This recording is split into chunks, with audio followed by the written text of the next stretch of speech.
मैं हूं विष्णु सर। एक बार फिर आपका जबरदस्त स्वागत है आपकी अपनी फिजिक्स की क्लास में, जहां हम पढ़ने वाले हैं फिजिक्स को बड़े ही इंटरेस्टिंग और फनी वे में। साथ ही साथ हम क्लियर करेंगे super questions with super concept, ताकि हमको न्यूमेरिकल करने में कोई प्रॉब्लम ना आए। क्योंकि हमारा मोटो एक ही है कि फिजिक्स रटना नहीं है, फिजिक्स को कॉन्सेप्ट के साथ समझना है, ताकि फिजिक्स के साथ हम खेल सके। बड़ा ही आसान सा सब्जेक्ट है, बस प्रॉब्लम ये है कि हम रटना स्टार्ट कर देते हो, फिर हमको एक आदत बन जाती है रटना है रटना है रटना है, कभी उसके कॉन्सेप्ट पर हम गौर ही नहीं करते। और यही वजह है कि फिजिक्स हमको टफ लगती है। फिजिक्स टफ सब्जेक्ट नहीं है मेरी मानो तो, बट उसके कॉन्सेप्ट क्लियर करना बड़ा ही जरूरी और वही क्लियर हम नहीं कर पाते हैं। तो आइए आज की क्लास 12th क्लास फिजिक्स में स्वागत है आपका। आज की क्लास में हम टॉपिक पढ़ते हैं इलेक्ट्रिक पोटेंशियल, चैप्टर 3 है। ओवरऑल क्लास जो है वो 20 के आसपास हो गई, इसमें 4th क्लास है ये, ठीक है। NEET, IIT JEE, NTSC all board syllabus के अकॉर्डिंग हम बात करने वाले हैं। आप किसी भी बोर्ड में पढ़ते हो, RBSE, CBSE, UP, Haryana, MP, Bihar, any board, English medium, Hindi medium, कोई फर्क नहीं पड़ेगा। आपको यहाँ पे सारे टॉपिक्स क्लियर करवाए जाएंगे, चाहे वो सीबीएसई के हो, चाहे वो आरबीएसई के हो, चाहे किसी अदर बोर्ड के हो, ठीक है। इसके अलावा IIT JEE, NEET, NTSC, national talent search exam type के जो भी कॉन्सेप्चुअल एग्जाम होते हैं, जहाँ पे कॉन्सेप्ट से रिलेटेड क्वेश्चंस आते हैं, हम उन पे भी डिस्कस करने वाले हैं। तो स्टूडेंट्स, आज का हमारा जो टॉपिक रहेगा वो है इक्विपोटेंशियल सरफेस समविभव पृष्ठ, ठीक है। बड़ा ही आसान सा टॉपिक है, लेकिन यहाँ से क्वेश्चन जरूर आता है, चाहे वो एमसीक्यूज में, चाहे वो 1 मार्किंग है, 2 मार्किंग में। तो सबसे पहले मैं आपको डेफिनेशन बता देता हूँ। डेफिनेशन इसके नाम में ही छिपी हुई है। देखिए, equipotential surface, equal potential surface, जहां पर पोटेंशियल इक्वल हो, समविभव पृष्ठ, जहां पर विभव का मान समान हो, तो it is a surface on which electric potential remains same at all points. जहां पर ऐसा सरफेस जहां पर सभी पॉइंट्स पर पोटेंशियल सेम रहे, सभी बिंदुओं पर विभव का मान समान हो, कहलाता है इक्विपोटेंशियल सरफेस। डेफिनेशन यहां से आ गई। अब देखिए, मैं आपको कुछ डायग्राम बना के बता देता हूं। जैसे पॉइंट चार्ज के लिए, तो मान लीजिए ये मेरे पास पॉइंट चार्ज है, तो पॉइंट चार्ज के लिए इक्विपोटेंशियल सरफेस के लिए जो आएगा डायग्राम, वो कुछ इस तरह कॉन्सेंट्रिक सर्कल्स के फॉर्म में आएगा, सरकेंद्रीय वृत्तों के रूप में आएगा। ये देखिए, तो आपको पूछा जा सकता है एग्जाम में कि किसी पॉइंट चार्ज के लिए, बिंदु आवेश के लिए इक्विपोटेंशियल सरफेस समविभव पृष्ठ का चित्र बनाओ। तो ये चित्र आ गया हमारा, ये डायग्राम आ गया है ना।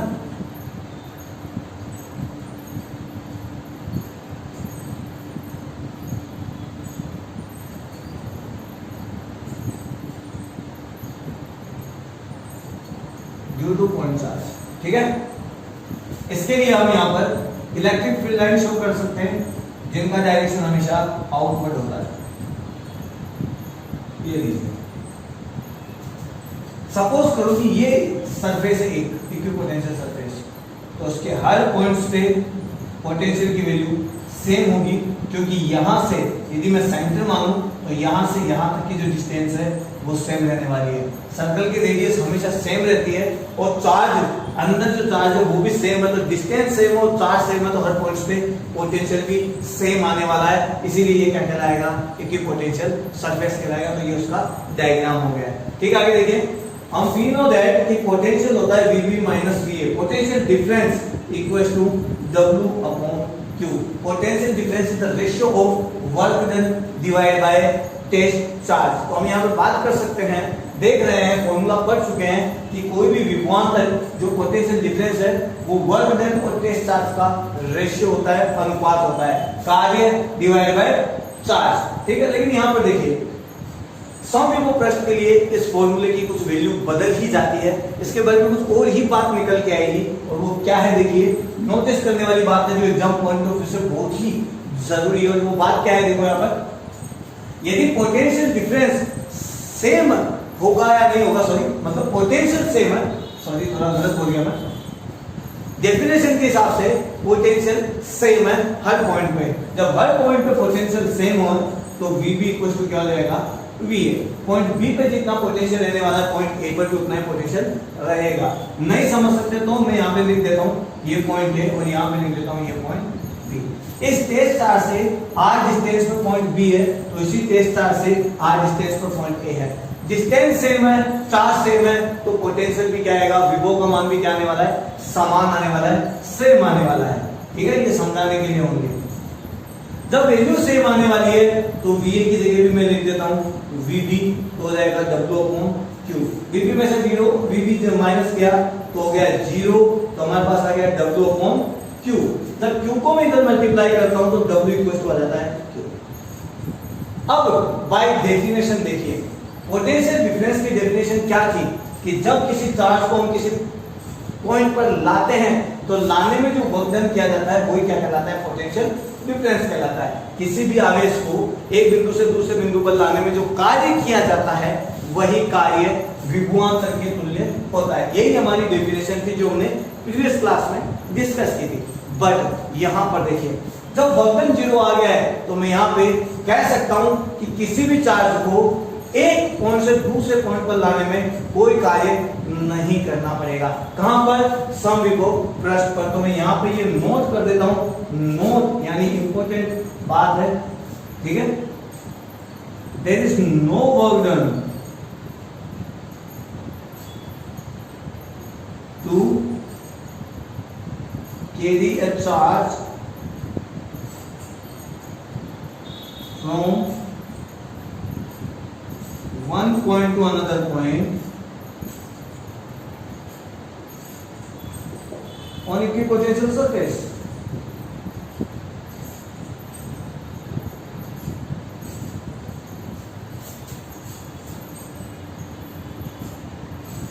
समविभव पृष्ठ के किसी एक बिंदु से दूसरे बिंदु तक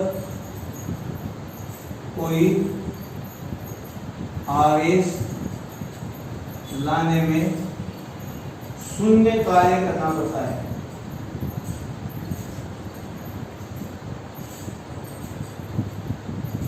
शून्य कार्य करना पड़ जाता है। आई मेरी बात समझे, तो ये बात आपको ध्यान रखनी बड़ी ही इंपॉर्टेंट है। ठीक है, एग्जाम पॉइंट ऑफ व्यू से बड़ा ही जरूरी फैक्ट है ये कि एग्जाम में अधिकतर बार ये पूछा जा चुका है, न्यूमेरिकल में ये पूछा जा चुका है। हम बड़े ही कंफ्यूज होते हैं, तो कंफ्यूज नहीं होना है, प्रैक्टिस करते रहना है, साथ साथ में से नोट्स में भी लिख लेना है, क्योंकि अपने हाथों से लिखे हुए नोट्स से बेस्ट स्टडी मटेरियल कुछ भी नहीं होता है। ठीक है, नोट कर लीजिए, वीडियो पोस्ट करके मैं रफ कर रहा हूँ। ठीक है, अब देखिए आगे बात करते हैं इसके बारे में।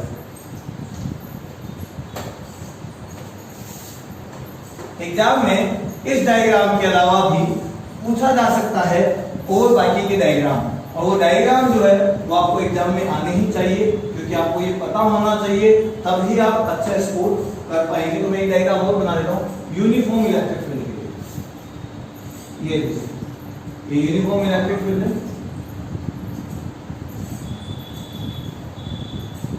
यूनिफॉर्म इलेक्ट्रिक फील्ड की बात की जाए तो ये यूनिफॉर्म इलेक्ट्रिक के लिए इक्विपोटेंशियल सरफेस आ गई।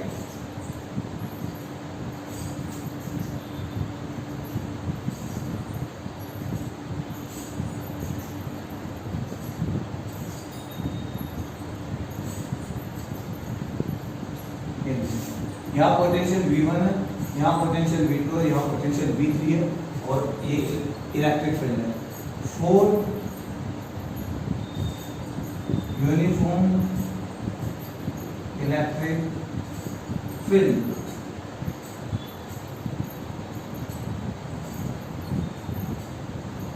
एक समान विद्युत क्षेत्र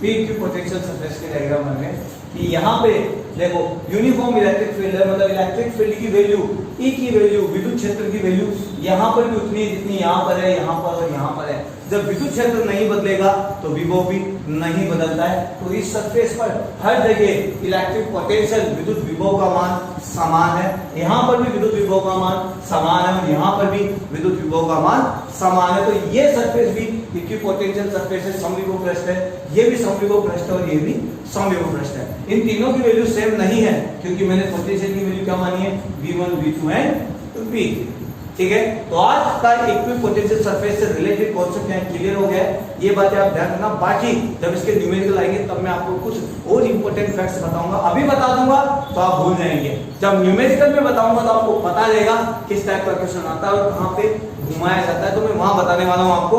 उससे पहले एक इंपॉर्टेंट डेरिवेशन करते हैं आज, जो कि मोस्ट इंपॉर्टेंट है, एग्जाम पॉइंट ऑफ व्यू से बहुत ही जरूरी है। तो आइए बात करते हैं आज के नेक्स्ट टॉपिक पर।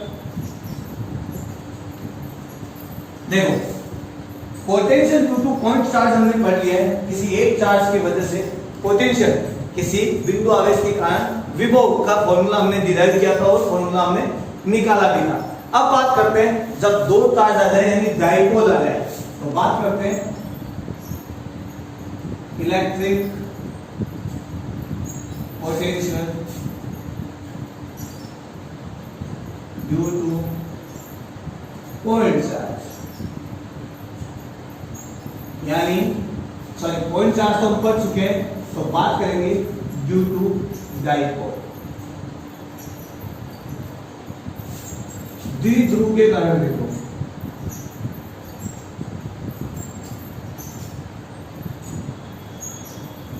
द्विध्रुव के कारण देखो, सबसे पहले डायग्राम बनाते हैं। तो देखो, सपोज करो ये द्विध्रुव है, डाइपोल है, plus Q charge minus Q charge, ये पॉइंट O है, यहां से यहाँ तक की डिस्टेंस है A, पास में लिख देता हूं मैं, यहां से यहाँ तक की डिस्टेंस है A और यहां से यहाँ तक की डिस्टेंस भी है A, क्योंकि दोनों के बीच की डिस्टेंस हम क्या ज्यूम करते हैं 2A। अब देखो पॉइंट यहां पर है P, ये पॉइंट ले लेता हूं यहाँ पे, जहां हमें इलेक्ट्रिक पोटेंशियल निकालना है, विभव निकालना है, ठीक है। यहाँ पर विभव की वैल्यू क्या आने वाली है, ध्यान से देखना, डायग्राम समझ में आ गया तो आपको डेरिवेशन रटनी नहीं पड़ेगी, अदरवाइज आपको रटना ही पड़ेगा। और जो मैं बताने वाला हूँ वो सबसे आसान तरीका, इससे आसान किसी भी बुक्स में नहीं है, ठीक है। देखना, यहां से यहां तक की बात करते हैं, सबसे पहले यहाँ डिस्टेंस देता हूं मैं R, ठीक है। यहां से यहां तक डिस्टेंस दे देता हूं R1 और यहां से यहां तक डिस्टेंस दे देता हूं मैं R2। इस पॉइंट को मान लेता हूं मैं A, इस पॉइंट को मान लेता हूं मैं B और ये वाला पॉइंट ले लेता हूं मैं O और इसने एंगल माना दिया है थीटा। समझ में आ गया? सीधा नहीं है, इक्वेटोरियल प्लेन पे नहीं है ये, कहीं आप समझो कि नीरज पर है, इक्वेटोरियल प्लेन पे नहीं है, ये एक लाइन पे है, जिस लाइन ने एंगल बना रखा है कितना, थीटा एंगल, कितना बना रखा है, थीटा एंगल बना रखा है। आगे मेरी बात समझ में ध्यान से देखना, ठीक है। माइनस चार्ज से प्लस चार्ज की ओर एक डायरेक्शन बताया था मैंने, क्वांटिटी होती है जिसका नाम है electric dipole movement. Electric dipole movement, विद्युत द्विध्रुव आघूर्ण, तो विद्युत द्विध्रुव आघूर्ण का डायरेक्शन मैं लिख देता हूं इस तरह से, ठीक है। तो ये OP लाइन इस P वेक्टर के साथ एंगल बना रही है कितना, थीटा एंगल बना रही है। कई बुक्स में लिखा हुआ है पर हम कंफ्यूज होते हैं, इसलिए मैंने आपको यहाँ पर बता दिया। पॉइंट का नाम भी P है और इलेक्ट्रिक डाइपोल मूवमेंट को हम पहले ही P से शो करते हैं। अब देखो, मुझे यहाँ पर थीटा है और थीटा के लिए मुझे साइन थीटा वगैरह चाहिए, ट्रिग्नोमेट्रिक रेशियो चाहिए, तो मुझे 90 डिग्री एंगल चाहिए। तो मैं काम करता हूँ, थोड़ा सा इसको बढ़ाकर यहाँ से यहाँ तक परपेंडिकुलर ड्रॉ कर देता हूँ, एक लंब डाल देता हूँ, लेकिन ये बहुत ज्यादा छोटा हो जाएगा, आपको दिखेगा नहीं, तो मैं इसको थोड़ा सा बढ़ा देता हूँ, ठीक है।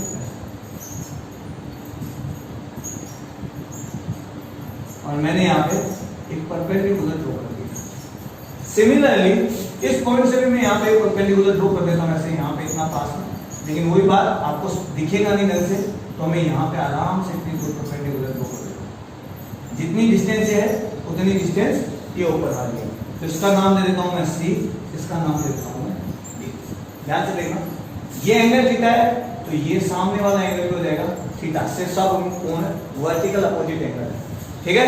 कोई दिक्कत है? अब ध्यान से देखिए, सबसे पहले बात करते हैं ट्रायंगल की AO, इसका नाम हुआ है C, AOC। AOC से मैं बात करूं कोस थीटा की, तो कोस थीटा इक्वल टू क्या होता है, हमेशा ध्यान दीजिएगा, बेस अपॉन हाइपोटेनस, आधार बटा कर्व। इंग्लिश मीडियम और हिंदी मीडियम सबके लिए लिख रहा हूं मैं यहाँ पे, ठीक है। बेस अपॉन हाइपोटेनस, आधार क्या है और हाइपोटेनस क्या है, हमेशा ध्यान रखना। कर्ण थीटा के सामने की भुजा को, साइड को हमेशा कर्ण कहते हैं। जब भी आप 90 डिग्री वाला पढ़ेंगे राइट ट्रायंगल समकोण त्रिभुज की बात करेंगे, तो जहां पे थीटा आएगा या इसके सामने हमेशा लंब होता है, थीटा के सामने सॉरी है ना, और 90 के सामने हमेशा कर्ण होता है, और बच गया कौन सा होता है आधार, बेस, ये होता है हाइपोटेनस, ये होता है आपका परपेंडिकुलर। जहां पे 90 और थीटा बनते हैं वो बेस होता है आपका, तो ये रहा देखो लाइन, यहाँ पे थीटा बन रहा है, यहीं पे 90 बन रहा है, तो ये आपका बेस है, ओसी बेस वैल्यू लिख देता हूं मैं ओसी, और 90 के सामने हमेशा कर्ण होता है, तो ये 90 के सामने ओ ए, तो मैं यहाँ पे लिख देता हूं ओ ए। आगे मेरी बात समझे, ध्यान देगा। अब देखिए मैं यहाँ पे cos थीटा को लेके चलूं तो OC divide by OA, O से लेके A तक की डिस्टेंस है स्मॉल है, 2A होती है डिस्टेंस, यहाँ पे डिस्टेंस आ गई है A, तो मैं यहाँ पे लिख देता हूँ A, then OC equal to जाएगा A cos theta, equation number 2। ठीक है, आगे बात करते हैं ट्रायंगल, ये छोटा ट्रायंगल भी बना हुआ है एक और BOD, तो इसकी भी बात कर लेते हैं हम BOD।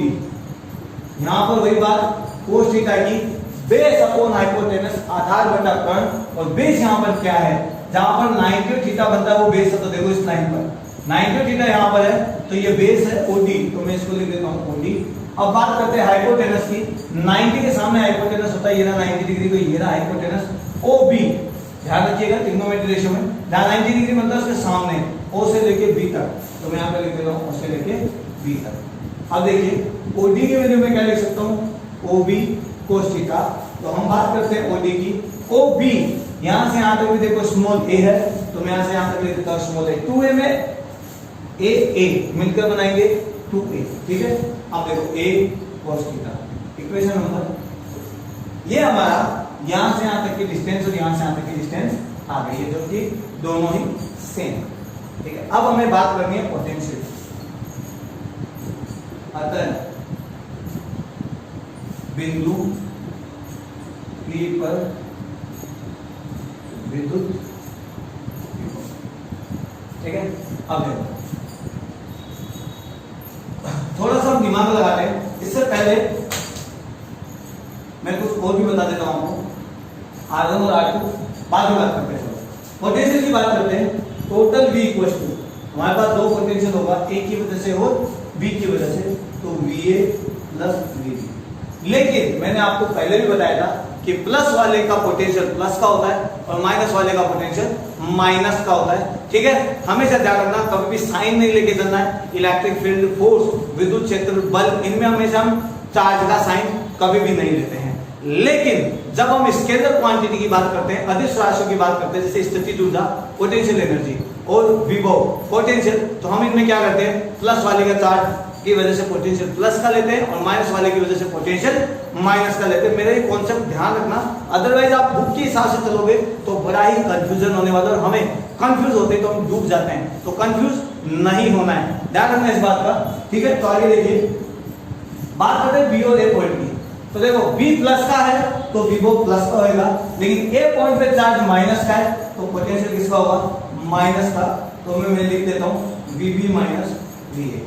अब आगे बात करते हैं VB की, फॉर्मूला होता है VB पॉइंट B पे जो चार्ज है उसकी वजह से, तो इसका फॉर्मूला होगा QB 4 pi epsilon naught R। बिंदु आवेश के कारण एक पॉइंट चार्ज के कारण पोटेंशियल कितना होता है उसका फॉर्मूला हम पहले डिस्कस कर चुके हैं। इसी तरह एक की बात करेंगे, then QA 4 pi epsilon naught R, ठीक है। अब RB और RA की वैल्यू भी हमें लेनी है, तो देखो RA या R1 मान सकता हूं मैं यहाँ पे, तो R1, क्योंकि A पॉइंट से P डिस्टेंस पे डिस्टेंस कितनी R1 है, तो मैं इसको तो ले लेता हूँ R2 और RA को मान लेता हूँ मैं R1, क्योंकि पॉइंट B से डिस्टेंस है R2। अब देखो यदि हमने यहाँ पे परपेंडिकुलर ड्रॉ कर दिया है, तो इसका मतलब हुआ कि ये दोनों का बेस सेम है, तो पॉइंट A से P तक की जितनी डिस्टेंस है उतनी ही अप्रोक्सीमेटली डिस्टेंस C से लेके P तक की है। तो हम अज्यूम करेंगे कि R1 जो है वो अप्रोक्सीमेटली होगा P से लेके C तक, तो मैं लिख देता हूं PC। R1 approximately equal to PC को हम लिख सकते हैं OP plus OC, OP plus OC, ये रहा OP, ये रहा OC। R1 की बात करते हैं हम, OP की बात करते हैं। OP देखो यहां से यहां तक हमारे पास है R, OC देखो यहां से यहां तक, ये रहा OC, एक cos थीटा, तो मैं इसको ले लेता हूं एक cos थीटा। सिमिलरली R2 की बात करते हैं तो R2 यहां से यहां तक की डिस्टेंस और इस पॉइंट से मैंने इधर लिया है परपेंडिकुलर टू, तो यदि मैं इस बेस को ऐसे मानूं सेम, तो इसका मतलब यहां से यहां तक जितनी डिस्टेंस है एप्रोक्सीमेटली यहां से यहां तक की डिस्टेंस है, इसका मतलब R2 एप्रोक्सीमेटली इक्वल है PD की, और PD को मैं लिख सकता हूं OP minus OD, sorry OP minus OD। OP ये रहा पूरा का पूरा, OP में से मैं OD को माइनस कर दूं तो मेरे पास यहाँ पे क्या बच जाएगा, ओनली PD बच जाएगा। फिर R2 की बात की जाए तो OP की बात करते हैं, OP हमारा है R, O से लेके P तक R है, माइनस OD, OD हमारा ये रहा A cos थीटा, तो मैं इसको लिख देता हूं A cos थीटा। तो ध्यान से देखिएगा, R1 है R plus A cos theta, R2 है R minus A cos theta. ये मात्रा लिख दिया इतना। चलो बात करते हैं आगे, समझ गए, नोट कर लेना, ठीक है। हमेशा ध्यान रखना जब हम कहीं से कहीं परपेंडिकुलर जाते हैं तो उसको स्ट्रेट लाइन मान लेते हैं, बेस से मान लेते हैं, समतल प्लेन, इस प्लेन से जितनी पॉइंट की डिस्टेंस यहां तक है उतनी पॉइंट की डिस्टेंस अप्रोक्सीमेटली यहां तक है। जैसे सपोज करिए मैं यहां पे खड़ा हो जाता हूं, ठीक है, इधर खड़ा हूं, बेस से मैं, तो यहां से यहां तक की डिस्टेंस अप्रोक्सीमेटली उतनी है जितनी की यहां से यहां तक की है, ठीक है, लगभग समान। यहां से यहां तक की कोई डिस्टेंस है वो अप्रोक्सीमेटली उतनी है जितनी यहां से यहां तक की है। तो ऐसे ही मैंने यहां से यहां तक की डिस्टेंस को अप्रोक्सीमेटली सेम माना है यहां से यहां तक। सिमिलरली यहां से यहां तक की को डिस्टेंस को अप्रोक्सीमेटली सेम माना है यहां से यहां तक, लगभग समान है, ठीक है। आगे बात करें, ठीक है, देखिए रफ कर रहा हूं मैं, ध्यान दीजिएगा।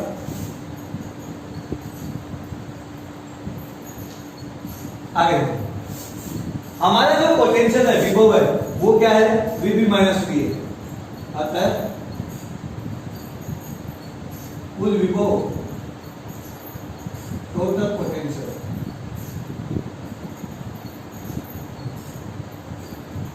एक point B, then V equals to VB minus V, ठीक है।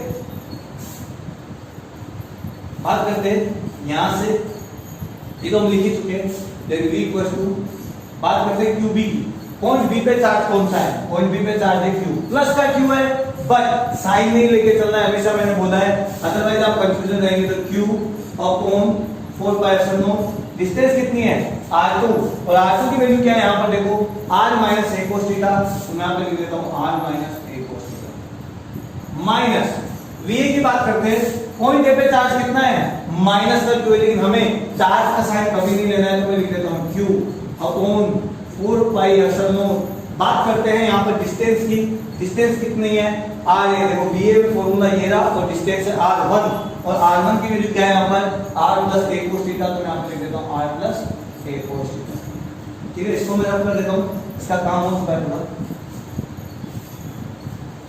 अब देखिए मैं V इक्वल्स टू, बाहर ले लेता हूँ कॉमन लेके, 4 पाई एप्सिलॉन नॉट, मेरे पास बच गया यहाँ पे R minus A cos theta, और यहाँ पे बच गया है R plus A cos theta. ये दो चीजें मेरे पास इधर अंदर बच गई है कॉमन लेने के बाद में। Then V equals to Q upon 4 pi epsilon naught, LCM लीजिए आप यहाँ पर R minus A cos theta, और यहाँ पर हो जाएगा R plus A cos theta. R minus A cos theta से R minus A cos theta cancel हो गया, तो हमारे पास बच गया R plus A cos theta. R plus A cos theta को 1 से मल्टीप्लाई करेंगे तो हमारे पास आ जाएगा R plus A cos theta. आगे भी बात समझ में, आगे बात देखिए, R plus A cos theta से R plus A cos theta cancel हो जाएगा, तो बचेगा R minus A cos theta, इसको 1 से मल्टीप्लाई करूंगा तो मेरे पास आ जाएगा R minus A cos theta. समझ गए होंगे इतना, इससे ये कैंसिल, तो ये बच गया, ये बच गया तो 1 से मल्टीप्लाई कर दिया, इससे ये कैंसिल, तो ये बच गया, इसको 1 से मल्टीप्लाई करके मैंने यहाँ पर लिख दिया है। Then V equals to Q upon 4 pi epsilon naught R plus A cos theta. Notes में भी लिखते जाना है, और साथ के साथ में अपने ज्यादा से ज्यादा क्लासमेट्स को ये वीडियो शेयर करना है, ताकि वो भी ज्यादा से ज्यादा क्लास अटेंड कर सके, और उनके लिए भी फिजिक्स का सब्जेक्ट जो है वो आसान बन सके। हम सब जानते हैं कि स्कूल नहीं चल रहे, कोचिंग नहीं चल रहे, हर जगह मारा मारी है, बच्चों को सही टाइप पे एजुकेशन नहीं मिल रही है, जहां मिल रही है उनको उस पैसे से मतलब है, वो अपनी क्वालिटी और कंटेंट नहीं दे पा रहे। तो यहाँ पर आपको मिलने वाला है बड़ा ही शानदार क्वालिटी और कंटेंट, ठीक है, बस थोड़ी सी प्रॉब्लम होती है जल्दबाजी में, थोड़ी राइटिंग के साथ, जो मैं हमेशा कहता हूँ आप थोड़ा सा कॉम्प्रोमाइज कर लेना। आपकी फेमिलियर क्लास है, आपको कोई भी डाउट है कमेंट बॉक्स में मुझे कमेंट कर सकते हैं, अदरवाइज मुझे व्हाट्सएप पे, टेलीग्राम पे, इंस्टाग्राम पे, फेसबुक पे अपना डाउट क्लियर कर सकते हैं, मेरे से कन्वर्सेशन कर सकते हैं। आगे मेरी बात समझ में, और सभी वीडियोस को सीक्वेंस में देखने के लिए, क्लास बाय क्लास देखने के लिए मैंने पूरी प्लेलिस्ट का लिंक दे रखा है डिस्क्रिप्शन में, वहां से आप सारी क्लासेस ज्वाइन कर सकते हैं यदि आपकी कोई क्लास मिस हो गई है तो। ठीक है, आगे मेरी बात समझ में, तो आगे बात करते हैं। जैसे मैं ब्रैकेट ओपन करूंगा, ब्रैकेट ओपन करते देखो माइनस से ये r माइनस का हो जाएगा और ये हो जाएगा प्लस का, और ये बन गया a cos थीटा। नीचे देखिए a minus B a plus B, एक फॉर्मूला होता है a square minus B square, identity है a plus B a minus B. तो देखो a minus B a plus B को लिख सकता हूं मैं a square minus B square, तो मैं लिख देता हूं r square minus a square cos square theta. Clear है, r से r को गया और अब हमारे पास b इक्वल टू बच गया q into a plus a cos theta, ये भी a cos थीटा, ये भी a cos थीटा, और ये बन जाएंगे 2a cos थीटा। और इधर देखिए 4 pi epsilon r square minus a square cos theta, तो इसको मैं लिख देता हूं r square minus a square cos square theta. ठीक है, आगे देखिए इफ यदि r बहुत ज्यादा बड़ा a cos थीटा हो, r की वैल्यू ऐसे बहुत ज्यादा बड़ी हो, तो देखो यहाँ पर ये नेगलेक्ट हो जाएगा। और इसी के अलावा मैं एक चीज और लिख सकता हूँ p, जो होता है 2qa डाइपोल मोमेंट। ठीक है, ये दोनों चीजें मैंने आगे की है। ठीक है, रफ कर रहा हूं मैं, आप नोट कर लीजिएगा। ठीक है,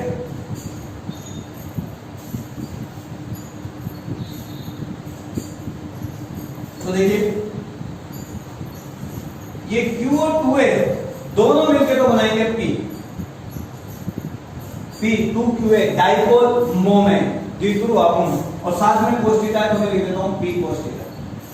r की वैल्यू ऐसे बहुत ज्यादा बड़ी मानी जाए तो a को a square minus cos square theta को नेगलेक्ट कर दिया जाएगा, क्योंकि छोटा नंबर का स्क्वायर और छोटा होता है। जैसे मैं बात करूं 0.5, जब मैं इसका स्क्वायर करता हूं तो 0.25 आता है, जबकि 0.5 का मतलब होता है 0.50, मतलब इसका स्क्वायर करने से और छोटा नंबर मिल रहा है, और इसका स्क्वायर करूंगा तो और छोटा होता जाएगा। तो जब नंबर का स्क्वायर पावर जितनी बढ़ाते जाएंगे, घात जितनी बढ़ती जाएगी, उतनी वैल्यू कम होती जाएगी, और जब वैल्यू कम होती है तो हम उसे नेगलेक्ट कर देते हैं। तो हमारे पास और भी बच गया है r स्क्वायर, तो मैं यहाँ पे लिख देता हूँ 4 पाई एप्सिलॉन r स्क्वायर। तो किसी पॉइंट पर जो इस p के साथ थीटा एंगल पर स्थित हो, इस लाइन पर स्थित हो, जो थीटा एंगल बना रही हो, वहां पर द्विध्रुव के कारण, डाइपोल के कारण जो पोटेंशियल आने वाला है उसका फॉर्मूला होगा p cos theta 4 pi epsilon r square.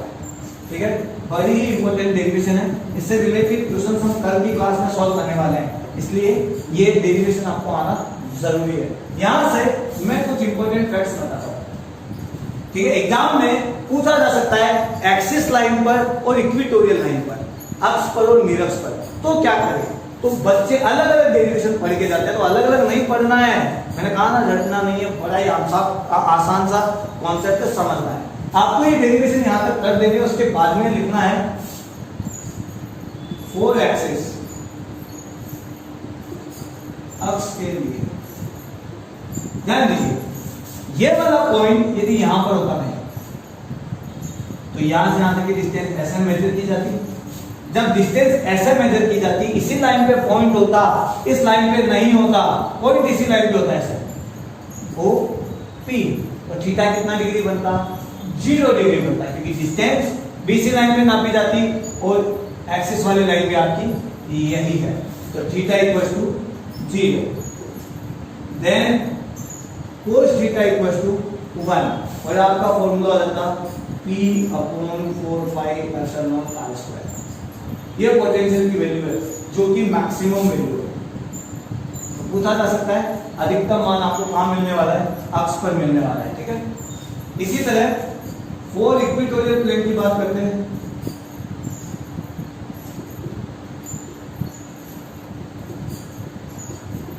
निरक्ष पर, निरक्ष यानी ये वाली लाइन, मैं यहां मान लेता हूं ये पॉइंट ओ यहां होता, तो ये वाली लाइन यानी ये वाली लाइन, थीटा कितना डिग्री बनता?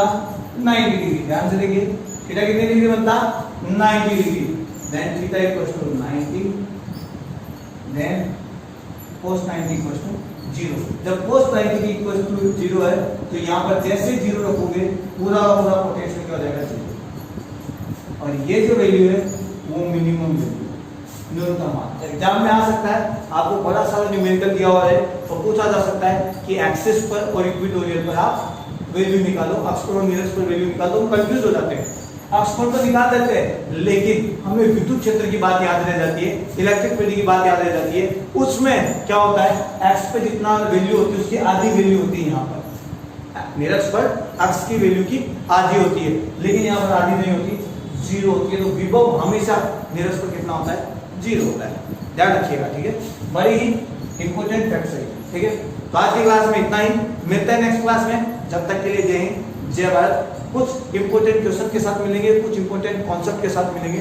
तो अब तक जितना पढ़ा है उस चैप्टर में उसको रिवाइज कर लीजिएगा, ताकि न्यूमेरिकल आपको जब मिले, अच्छे अच्छे क्वेश्चन जब आपको मिले तो आपको कोई परेशानी ना हो, ठीक है। तो मिलते हैं नेक्स्ट क्लास में, जब तक के लिए जय हिंद जय भारत।